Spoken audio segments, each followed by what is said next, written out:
পুরো বিশ্বের নজর কেন আল আকসা মসজিদের দিকে? আপনি কি জানেন পৃথিবীর অন্যতম পবিত্র মসজিদ আল আকসা একসময় ছিল মুসলমানদের প্রথম কিবলা। আজ আমরা জানবো এমন এক স্থানের গল্প যার নাম শুনলেই কোটি কোটি মুসলমানের হৃদয় আবেগে ভরে ওঠে। পবিত্র জেরুজালেমে অবস্থিত আল আকসা মসজিদ ইসলামের তৃতীয় পবিত্রতম স্থান।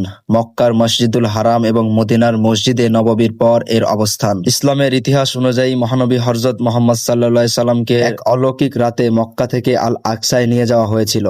এই ঘটনাকে বলা হয় ইসরা ও মিরাজ। এখান থেকেই তিনি সপ্ত আসমানের আরোহণ করেছিলেন বলে মুসলমানরা বিশ্বাস করেন। অনেকেই মনে করেন সোনালী গম্বুজ আলা ভবনটি আল আকসা মসজিদ, কিন্তু আসলে সেটি ডোম অব দ্য রক।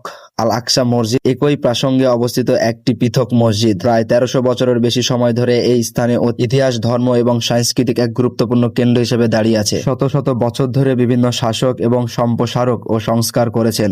অসাধারণ স্থাপত্যশৈলী, বিশাল প্রসঙ্গ এবং ঐতিহাসিক গুরুত্বের কারণে এটি বিশ্বের অন্যতম বিখ্যাত ধর্মীয় স্থানে পরিণত হয়েছে। আজও বিশ্বের কোটি কোটি মানুষ আল আকসাকে শুধু একটি মসজিদ নয়, বরং ইসলামী ঐতিহ্য ও বিশ্বাসের প্রতীক হিসেবে দেখে। এই ঐতিহাসিক স্থান সম্পর্কে আপনার মতামত কি কমেন্টে জানাতে ভুলবেন না। আর ইতিহাস ও ঐতিহ্যের এমন আরো গল্প জানতে আমাদের সঙ্গেই থাকুন।